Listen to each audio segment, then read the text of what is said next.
حضرت سیدنا غوث اعظم رضی اللہ تعالیٰ عنہ کے پاس آیا تھا. شیطان حضور غوث پاک کے پاس آیا تھا. آتا ہے پر اللہ والوں کے پاس ٹکتا نہیں، آ جاتا ہے، ٹکتا نہیں. حضور غوث اعظم رضی اللہ تعالیٰ عنہ نے 40 سال اللہ کی عبادت کی. 40 سال. یہاں بھی لوگ بڑے پریشان ہو جاتے ہیں، کیسے جی کیسے کر لی؟ تو میں نے کہا قرآن پڑھو، والذین یبیتون لربہم سجدا وقیاما. وہ راتیں گزار دیتے ہیں اپنے رب کے لیے سجدہ کرتے اور قیام کرتے. تو یہ قرآن کی نص نے جب بیان کر دیا، تجھے کیسے شک ہو گیا؟ قرآن کی نص بیان کر رہی ہے کہ اللہ کے کچھ بندے راتیں سجدے اور قیام میں گزار دیتے. حضور غوث اعظم نے 40 سال عشاء کے وضو سے فجر کی نماز ادا فرمائی. تو ایک دن آسمان پہ نا ایک چھوٹا سا بادل کا ٹکڑا آیا. معاذ اللہ ثم معاذ اللہ. وہ کہنے لگا عبد القادر میں تیرا رب ہوں. اس کے اندر سے آواز آئی میں تیرا رب ہوں، تو نے بڑی عبادت کر لی، اب تو بے شک پڑھ بے شک نہ پڑھ. کئی ملنگوں کو معاف نہیں ہو گئی معاذ اللہ کہ بے شک پڑھ بے شک نہ پڑھ، عام اجازت ہے. تو حضور غوث اعظم رضی اللہ تعالیٰ عنہ فرمانے لگے اعوذ باللہ من الشیطان الرجیم. جب آپ نے یہ پڑھا تو وہ سامنے آ کے کھڑا ہو گیا. کہنے لگا عبد القادر آپ کو کیسے پتہ چلا کہ میں شیطان ہوں؟ تو آپ فرمانے لگے پاگل، مجھے کیسے پتہ نہ چلتا؟ جس رب نے اپنے پیارے حبیب علیہ السلام کو نماز معاف نہیں کی، اس نے عبد القادر کو کیسے معاف کر دی؟ جب حضور کے لیے یہ حکم نہیں آیا کہ محبوب چاہے پڑھو چاہے نہ پڑھو، وہاں تو حکم آیا کہ محبوب تہجد بھی پڑھو. وَمِنَ اللَّيْلِ فَتَہجد بِهِ نَافِلَةً لَكَ، نفع دے گی آپ کو، تہجد بھی پڑھے. تو ان کے لیے جب یہ حکم نہیں تو میرے لیے کیسے آ گیا؟ اب شیطان تھا نا، تو اس نے پھر ایک اور چال چلی. یہ باز نہیں آتا، ہم باز آ جاتے ہیں کئی دفعہ، اس کے پیچھے پیچھے چلنے لگ جاتے ہیں، لڑ کے تھک جاتے ہیں. وہ نہیں تھکتا، وہ نئی سے نئی چال، نئی سے نئی چال، اس کا نیا سے نیا روپ. من الجنت والناس، جنوں میں سے بھی اور انسان، اس کے نئے سے نئے روپ ہوتے. اس نے ایک نیا روپ دھار لیا. کہنے لگا عبد القادر 300 ولی میں نے اسی طرح گمراہ کیے. آپ چونکہ عالم تھے تو آپ کے علم نے آپ کو بچا لیا. تو غوث اعظم فرمانے لگے نئے روپ سے آئے ہو؟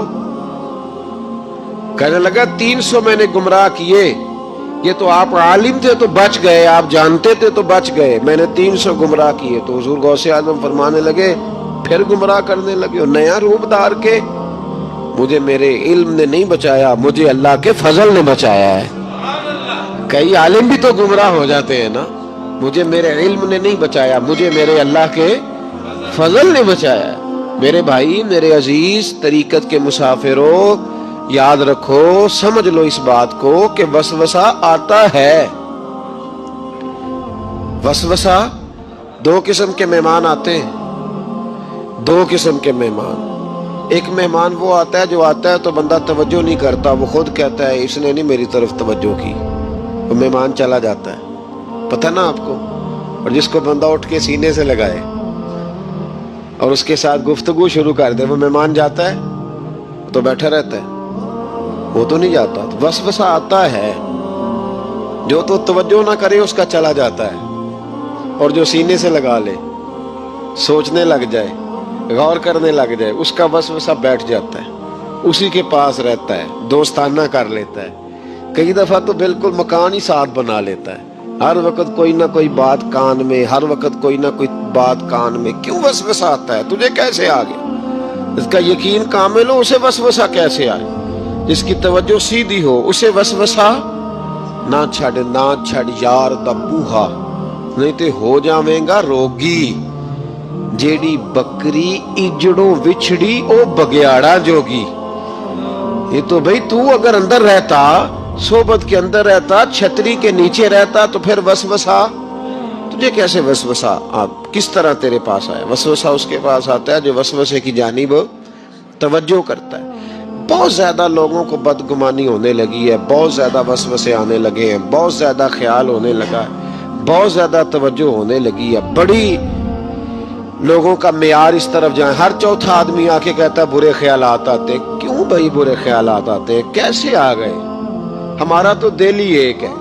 اور دل میں یار بھی ایک ہے، دوسرے کے لیے جگہ ہی کوئی نہیں تو وسوسہ کیسے آئے گا؟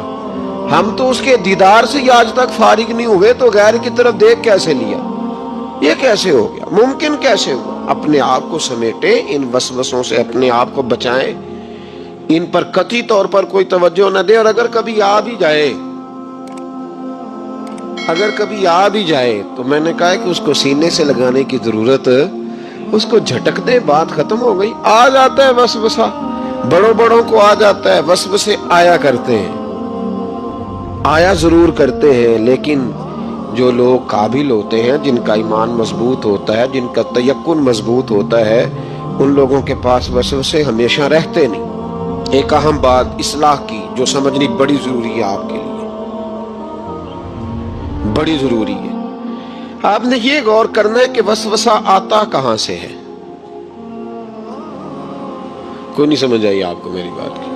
نہیں آئی ہوتی تو آپ بڑی دور پہنچ چکے ہوتے ہیں۔ سردی بڑی زیادہ تھی کمرے میں، تو کہیں سے ہوا آ رہی تھی ٹھنڈی، تو اب ٹھنڈ بڑی لگ رہی تھی تو بندے نے فوراً اٹھ کے بھلا کیا کرنا ہوتا ہے؟ نہیں وہ پتہ نہیں کتوں آ رہی، باری دی تھی ابھی گالی ہے نا جی۔ اگر تو کھڑکی سے آ رہی ہے تو کس کو بند کریں گے، اور اگر دروازے سے آ رہی ہے تو جی، اور اگر چھوٹے بچے نے پنکھا چلا دیا تو جی، چل پنکھا رہا ہے بندہ سارا دن دروازہ بند کرتا رہے؟ سمجھنا ہے آپ نے بات کو۔ آپ نے اس دروازے کو بند کرنا ہے جہاں سے وسوسہ